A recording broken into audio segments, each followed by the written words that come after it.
Bonjour à toutes et à tous, j'espère que vous allez très très bien. Je vous remercie de vous intéresser à mon travail. Cette animation que l'on voit en ce moment montre notre système solaire dans sa réalité quotidienne qui est bien en mouvement et non pas figé dans un schéma symbolique aux proportions correctes. Ces constructions virtuelles ouvrent l'esprit à une approche différente, très précise et inattendue, surprenante des objets que l'on croit bien connaître. Dans cette vidéo, je vous propose d'étudier le point, la surface et le volume, ainsi que le cube, le pentagramme et le triangle, pyramide et sceau de Salomon, étoile tétraédrique, en 2D et 3D dans une perspective plutôt ésotérique. Il s'agit d'une simple réflexion, une lecture non exhaustive évidemment, sur des observations que j'ai faites de ces symboles. Chacun en a déjà fait sa propre lecture. Je vous propose seulement la mienne qui a l'avantage d'être illustrée par des vues 2D et 3D. Voilà pour la forme, j'espère que le fond vous plaira, en espérant votre bienveillance, bien sûr.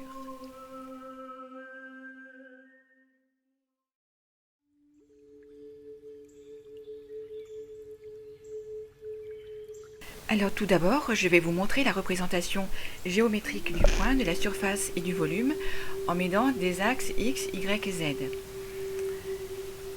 Alors le point, où se trouve-t-il? Il est à l'origine ou à l'intersection des trois axes. Alors le point est tout à la fois une réalité matérielle, un concept mystique et finalement totalement incompréhensible puisqu'il est à la fois infiniment petit et constitutif d'absolument tout dans l'univers, présent partout, en tout lieu, en permanence. Même le virtuel ne peut manifester le point. Selon les initiés, le point est à l'origine de l'univers et c'est vers lui que tout l'univers reviendra, tout comme une respiration cosmique inouïe. J'ai appris récemment que les étoiles supermassives, quand elles s'effondrent sur elles-mêmes, se condensent en un point infiniment petit. C'est vraiment extraordinaire.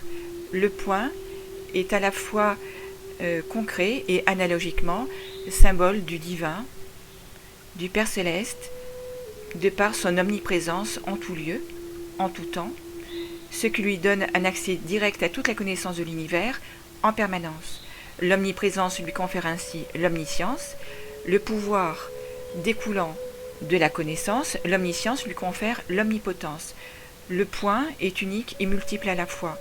Il est infiniment petit et infiniment grand, éphémère et éternel, connu et inconnu. Un point, c'est tout, littéralement. La surface et les traits, donc bon, voilà, ça s'étend sur les axes X et Y. Donc, les surfaces sont donc constituées d'une multitude de points infiniment petits. Donc, je vais vous montrer l'absence d'épaisseur de la surface et pourquoi seul le virtuel peut manifester la 2D. Hop. Voilà.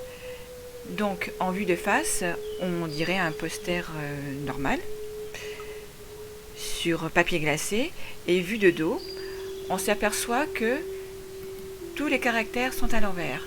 Zoup, le graphisme est inversé. Voilà. Donc pourquoi? Parce que le papier glacé n'existe pas vraiment dans la 2D.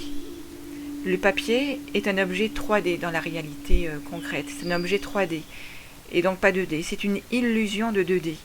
Ici, ce qui apparaît comme du papier est seulement un nuage de points infiniment petit. D'où l'illusion de transparence. Et vue de profil, donc je vais vous le montrer. Vue de profil. Ah, je l'ai pas bien mis. Voilà, vue de profil. Là, cette fois-ci, il est complètement mis. Vue de profil, il disparaît totalement. Voilà. Tac. Et le dos. Voilà, vue de profil. Le poster disparaît totalement de notre vue. On ne peut voir la 2D que par le virtuel. Et c'est l'avantage du virtuel et ça m'a tellement étonné que voilà, je voulais vraiment vous le montrer. Voilà, derrière, Alors le volume, il utilise le point et la surface, il prend hauteur plus épaisseur, profondeur. Voilà.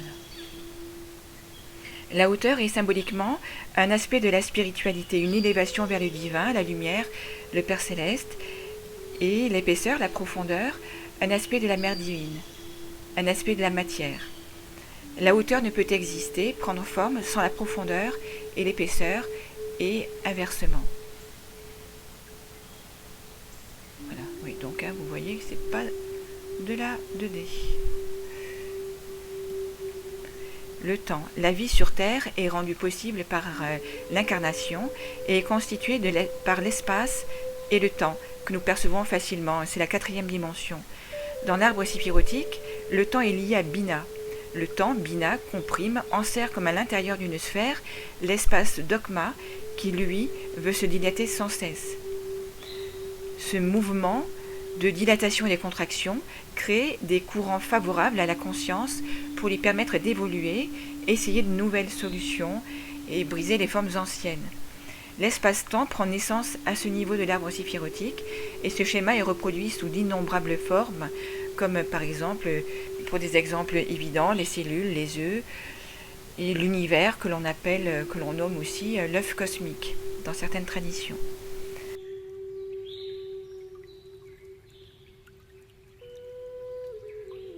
Alors le cube terrestre, j'ai remarqué une chose en étudiant les axes, c'est que le cube, symbole du plan physique, matériel dans de nombreuses traditions, possède 8 sommets constitués par 4 fois les axes X, Y et Z, soit 12 arêtes au total, 8 sommets qui ne demandent que 4 points d'origine. Donc voilà, juste pour bien vous les montrer, voilà, une fois, 2 fois, 3 fois et 4 fois.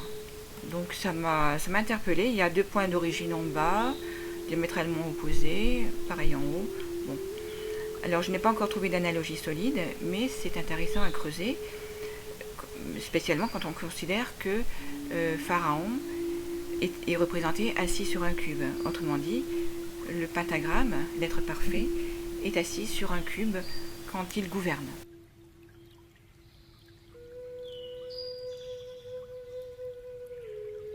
Une image vaut 1000 mots. Ici, nous avons une représentation de dos de la colonne vertébrale. Elle paraît bien droite, forte, solide, tout comme les colonnes du temple d'Hermès Trismégistus. Pourtant, de profil, on s'aperçoit qu'elle tire sa force de ses sinuosités qui lui donnent souplesse et résistance. Sans ces courbures, on ne pourrait se mouvoir aisément. Il en est de même pour le canal Sushumna. Il paraît monter en ligne droite sur la vue de dos, mais si tel était vraiment le cas, le disciple aurait sans doute un fichu mal de crâne, car l'énergie monterait trop brutalement, de façon électrique destructrice. En ligne droite, quoi. Vu de profil, on comprend mieux la comparaison d'avec le serpent qui reste lové en bas de la colonne vertébrale et remonte en serpentant une fois éveillé. L'énergie devient plus magnétique et respecte la vie biologique. En fait, cette énergie n'a pas le choix du parcours, elle doit suivre la structure existante.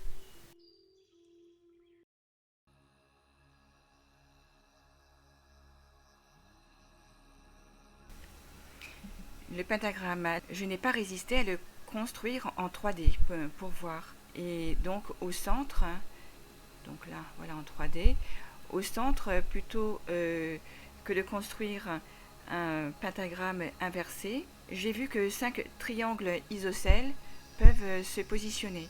Donc au final, 5 pyramides à base carrée. A noter donc que le pentagone du centre a par définition 5 angles de 72 degrés. Et on peut faire le rapprochement avec les 72 génies, avec lesquels on peut réaliser de grandes choses si l'on sait travailler avec. Ces 72 génies se manifestent grâce au pentagramme comme sagesse, amour, vérité, justice, bonté. Si l'on fait une lecture rapide de cette étoile, on peut voir un point d'origine central, d'où partent 5 pyramides à base carrée, puis 5 branches pyramidales, à base carrée également. Analogiquement, on peut la comprendre comme une expiration et respiration partant du centre vers la périphérie et retour. Un souffle qui émane de la divinité. Le point central, ou éternelle source de vie, transmet son énergie aux pyramides grâce à leur pointe. Les pyramides extraient et condensent l'énergie, puis la transmettent aux branches extérieures par leur base carrée, par leur base. Les branches extérieures, à leur tour, condensent l'énergie en donnant à cette énergie la coloration propre à chacune des branches.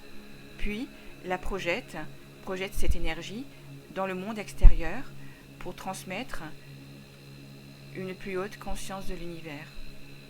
Le voyage retour de l'énergie est intéressant aussi à observer.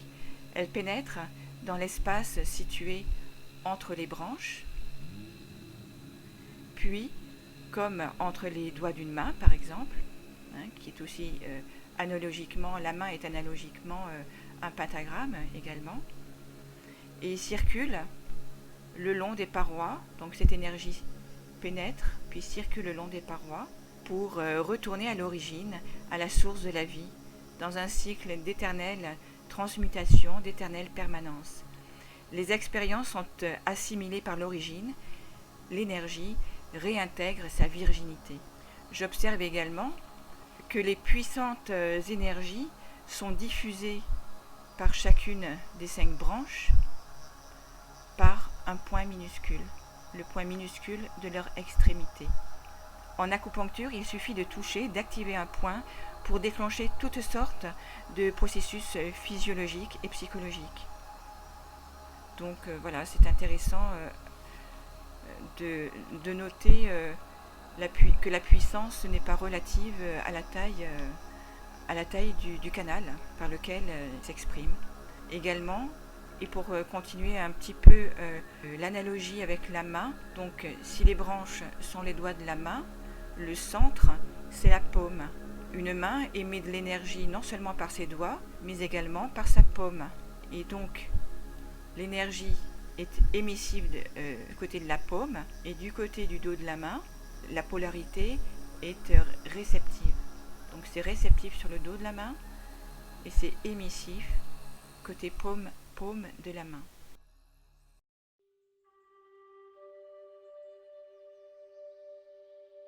Les triangles. Je me suis interrogée sur la disposition de ces triangles posés sur un mur à l'intérieur d'un cercle. Pourquoi les a-t-on fait mettre dans un cercle et pourquoi un cercle ? Le cercle symbolise notamment la dimension spatio-temporelle dans laquelle nous vivons. Le cercle est aussi associé au mouvement, à la rotation, au déplacement, comme la roue par exemple. Et le mouvement lui-même nous indique la vie et l'absence de mouvement, l'absence de vie, la plupart du temps. Chacun a bien compris que ces 2 triangles représentent le principe masculin pour le triangle bleu et le principe féminin pour le triangle rouge. Et qu'une fois réunis, on obtient le sceau de Salomon, c'est-à-dire l'union parfaite des 2 principes. Je vous le montre. Hop. C'est donc bien la vérité. Le triangle, c'est aussi la Sainte Trinité, sagesse, amour, vérité, ou vérité, sagesse, amour, bref, peu importe, la même chose. Il s'agit toujours de l'onde de forme d'un triangle, vous avez bien compris. Donc on observe qu'à l'intérieur du cercle, les triangles semblent n'être pas à la même hauteur, alors qu'en revanche, les cercles le sont. Et je le prouve, là vous le voyez. La base du triangle bleu paraît plus basse, et elle est plus basse que la pointe du triangle rouge, et la base du triangle rouge est plus haute que la pointe du triangle bleu. Voilà. Donc, on est bien d'accord sur ces questions. Cette configuration est bien évidemment inévitable puisque le cercle en tournant, oblige en quelque sorte le triangle à se déplacer, bien que ce soit une illusion d'optique, puisque le triangle ne bouge pas du cercle. Voilà. Je vais vous le montrer tout de suite.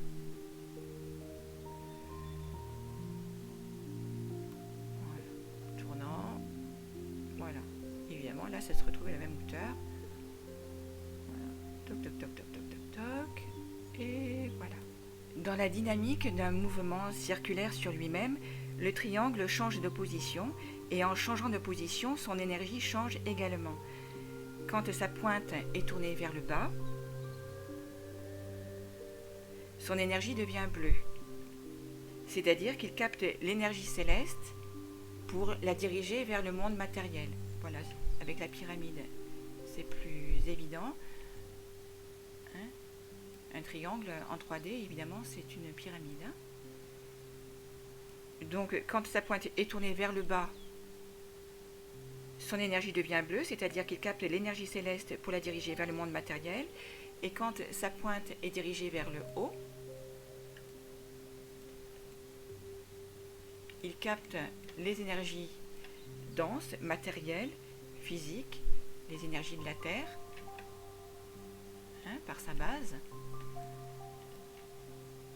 pour leur donner, donc elles sont condensées à l'intérieur de la pyramide et diffusées pour leur donner une issue céleste.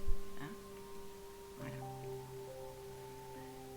De façon un peu plus précise, en choisissant de manifester l'un des côtés du triangle, c'est-à-dire en choisissant de manifester plutôt la sagesse ou l'amour divin par exemple, on va tourner le côté correspondant vers le ciel pour y recevoir les énergies en lien avec la sagesse ou l'amour, ou la vérité. Donc, bien évidemment, tout cela, c'est symbolique. Nous sommes dans des symboles. L'être humain qui a réalisé le sceau de Salomon en lui-même est capable de façon instantanée et simultanée de capter les énergies célestes subtiles et les énergies denses de la matière pour leur donner une issue céleste. L'être qui a réalisé le sceau de Salomon en lui-même est capable, de façon instantanée et simultanée, de capter les énergies célestes subtiles et les énergies denses de la matière pour leur donner des issues inverses, en quelque sorte. C'est-à-dire que la circulation, le mouvement de rotation de son énergie masculine et de son énergie féminine sont à la fois si intenses, si rapides et si connectés avec le divin que la circulation s'établit dans les deux sens en même temps. Il y a un mouvement permanent qui empêche toute stagnation d'énergie. Et donc l'énergie qui circule est constamment vivante, vivifiée et vivifiante. On peut imaginer que cette capacité déclenche en cascade d'autres processus encore et qu'elle met en mouvement d'autres énergies. Que se passe-t-il si ces triangles ne sont pas à l'intérieur d'un cercle, comme ici par exemple? On aura tendance à les positionner de façon symétrique, de façon à ce que la pointe du triangle rouge soit au même niveau que la base du triangle bleu. Ça paraît logique et c'est ce que l'on fera spontanément. Mais si on les réunit, comme on l'a fait tout à l'heure, pour faire un sceau de Salomon, eh bien on s'aperçoit qu'on ne peut pas faire de sceau de Salomon. On obtient quelque chose comme ça. Mais je vais vous le présenter. Là, c'est pas tellement possible. Aïe, oui, j'appellerais ça une situation bloquée. Voilà, je voulais préparer un petit peu mieux. Cette situation-là est vraiment extrême. Déjà, on peut commencer par remarquer l'aspect fractionné du résultat. Et j'en fais la lecture suivante.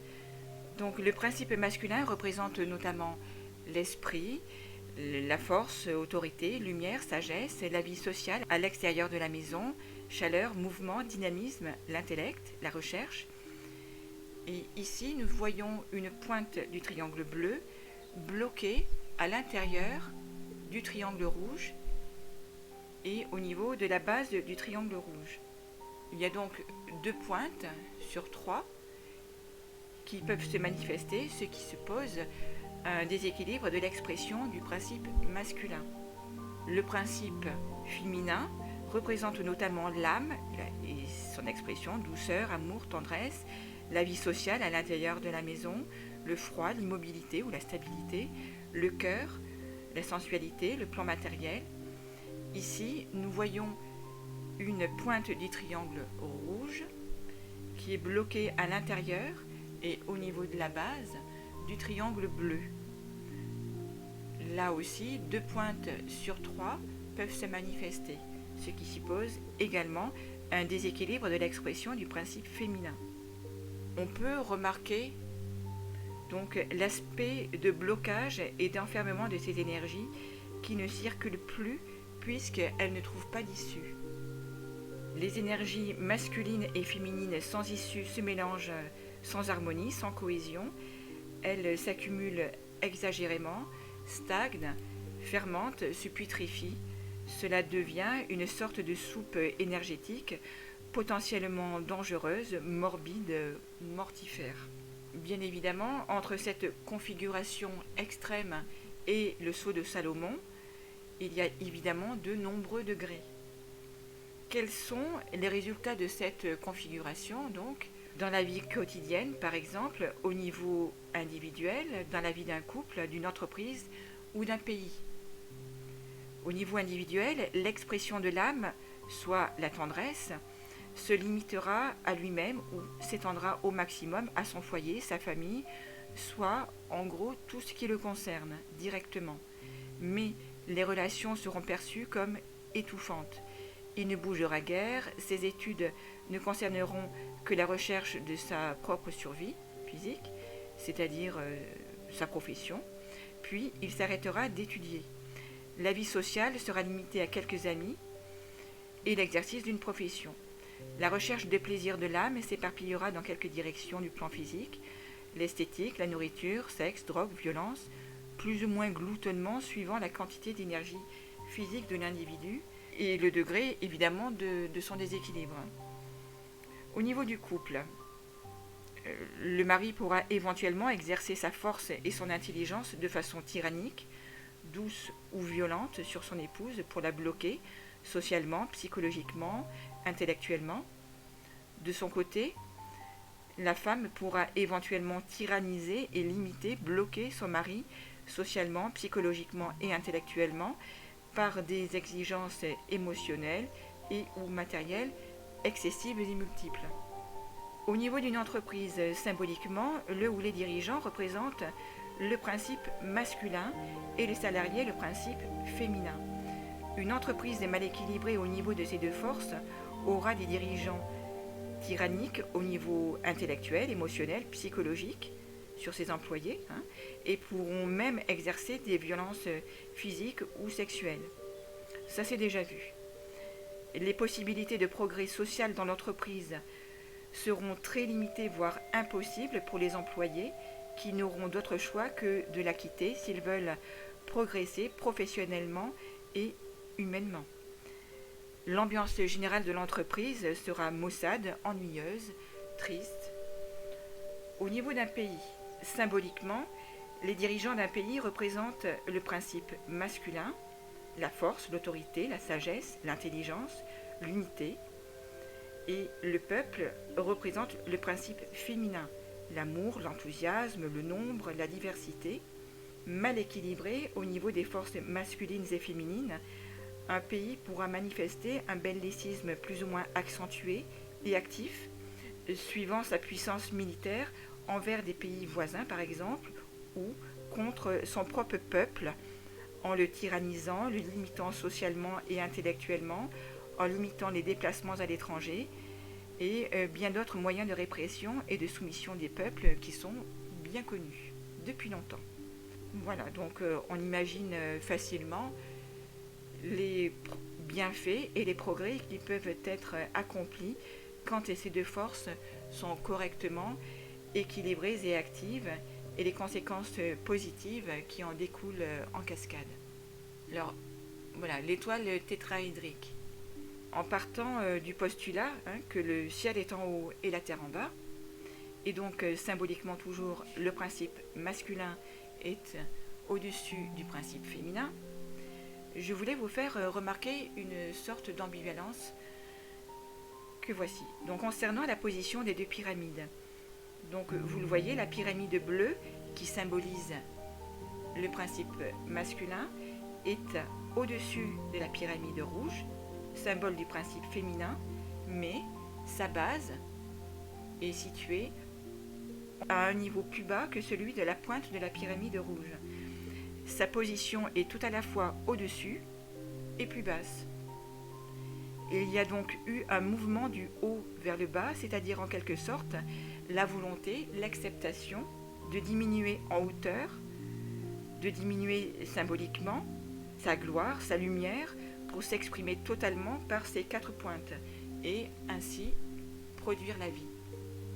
Même chose pour la pyramide rouge.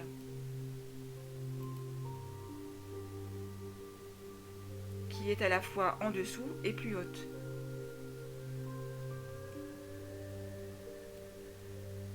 Il y a eu également un mouvement volontaire du bas vers le haut, c'est-à-dire un mouvement de l'âme vers le divin, pour s'exprimer en totalité et ainsi produire la vie par des œuvres artistiques ou de bienfaisance ou religieuses, tout ce qui concerne l'âme. Je vous remercie d'être parvenu jusqu'ici. L'étude des symboles semble abstrait, mais les applications pratiques sont utiles, importantes, indispensables et couvrent tous les domaines de la vie. J'espère que dans cette vidéo, quelques éléments auront trouvé un intérêt à vos yeux. À bientôt, merci.